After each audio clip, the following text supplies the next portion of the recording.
Okay, got it unmuted. So I'm going to start a little bit different from everybody else. So I'm going to ask everybody to let go of any judgments from what I'm about to ask. And I'm going to ask you to trust. So I'd like you to close your eyes. I'd like you to put your hand on your chest. I'd like you to take a few deep breaths and just tap the chest. And while you're breathing and while you're tapping, I'd just like you to say the words to yourself: love, compassion, understanding, and forgiveness.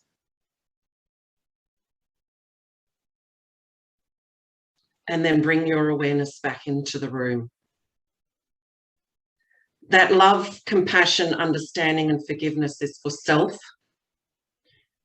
and for all others, and what might be happening in your personal world and globally. Now, the reason that I've asked you to do that, because for me, Zest for Life is actually about living a life you love. And hope comes from an aspiration for change. And the only change you can really grasp is the change for yourself, within yourself and within your life. And the reason I got you to close your eyes and to tap your heart is because science has proven there is a miniature brain within our heart. And the intelligence of this brain sends far more messages to our mind than our brain sends to the heart. And this intelligence in here, many people will call intuition, spirit, or God. I believe in the power of words. I've heard this voice within me, and I've always called it the voice of knowing. Knowing has no uncertainty. The voice of knowing, power, and potential. And this voice within here, I believe we need to start thinking with the heart and feeling with the mind. This voice within our heart center, this miniature brain, knows your soul's purpose, knows why you came, knows your power, and knows your potential. And when we connect in here, this is where we set true goals for ourselves, where we have true aspirations that aren't ruled and dictated by perceptions and beliefs, false stories and beliefs we've taken on throughout our childhood experiences, or that we've taken on from the world around us. And this is where people start to feel hopelessness, because they're doing their goals from their head, not from the intelligence of their heart, that is designed to support and guide us. I like to think of it as an aspect of ourself in a future now moment that whispers to us going, come, come. You've already achieved this. Let me show you how.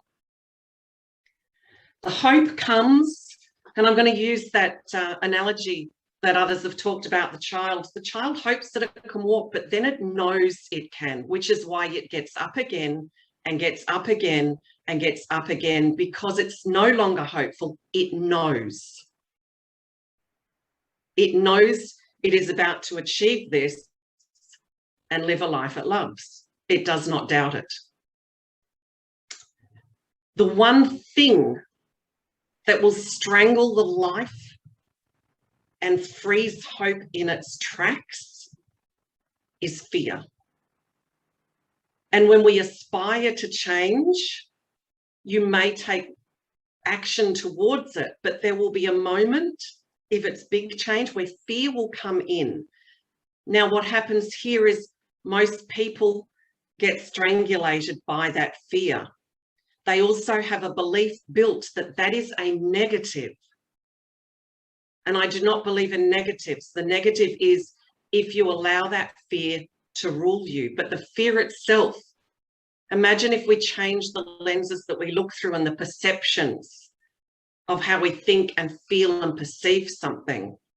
And imagine if that fear becomes your friend, the signpost, because it's telling you you are heading in the right direction of your aspirations. The thing is, you're going to have to change, and you're going to have to grow, and you're going to have to get comfortable with feeling uncomfortable and a little bit uncertain. And here's a really powerful practice. And I asked people to do really simple things. I don't know about you, but I'm busy, and I've always been busy at times. And people will say to me, that sounds too simple. But here's a little explanation. I can sit here now and I can type an email to you all, and all I do is press send. And Asta, you might receive it, or you will receive it if I've got the right email address, and you'll receive that in seconds.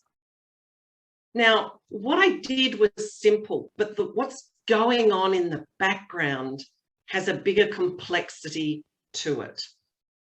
So don't underestimate what is simple.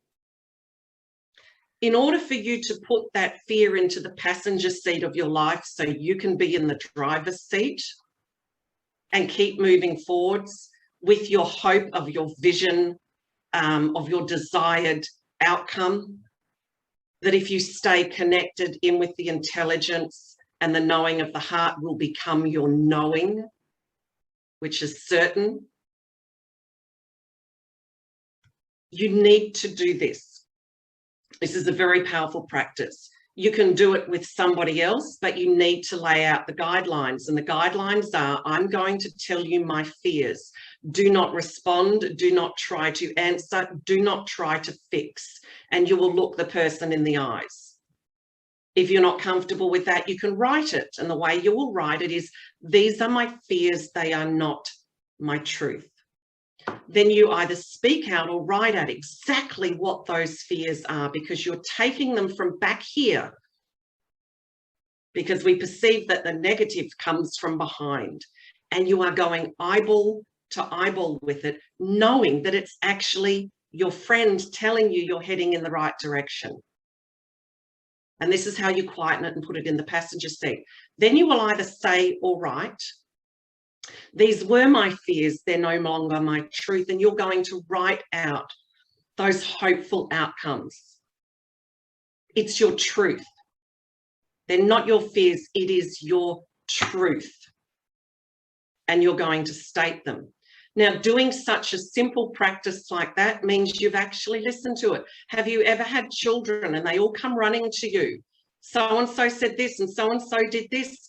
And this is what I used to do with my children. I'd listen to one, I'd listen to the other, and I'd go, thank you. They'd look at each other and then they'd run off. They just needed to be heard. They didn't need responses. If we can do that with our fears, then we can continue to live a life we love, which is that zest for life. We can move forwards in the driver's seat of our life, not ruled by our fears that are fed by the false stories and beliefs that we've taken on. The truth is beyond the belief system. And the judgment of something as negative just makes it like a tantrum throwing child that gets louder and louder and louder. When we let the fear rule and those false stories and beliefs, it freezes us in our tracks. It sucks us into hopelessness rather than hope. And remember, hope is an optimistic attitude coming from the mind, based on a desire, based on your aspiration.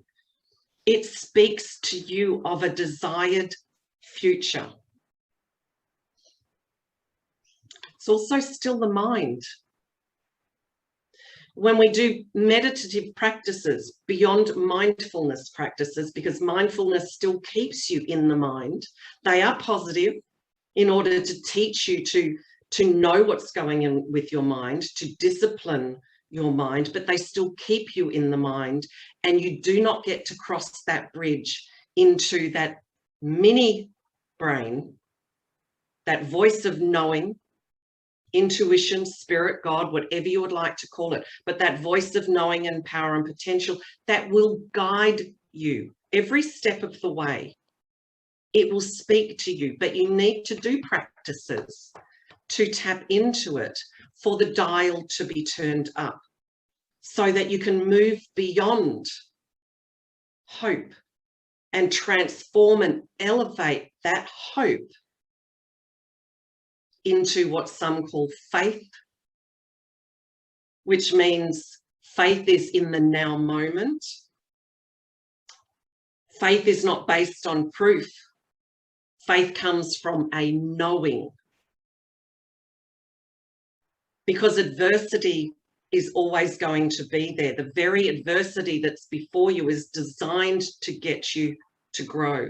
It is designed to take you away from those unconscious false stories and beliefs that feed and direct your subconscious. And your subconscious is designed to protect you. So it says, oh, so you feel useless. Let's bring experiences for you to perceive and respond that way. But the intelligence in the heart is the one that speaks to you of your knowing, power, and potential, and will guide you through that uncomfortable terrain. And excuse the language, but I have a saying that says, shit will happen. You're either going to stink up the place, or you're going to use it to fertilize your garden. So make fear your friend. Live the life you love, that your soul knows that you came for. Give hope a chance to elevate into knowing. And please remember, the power of change is always in your hands. Thank you.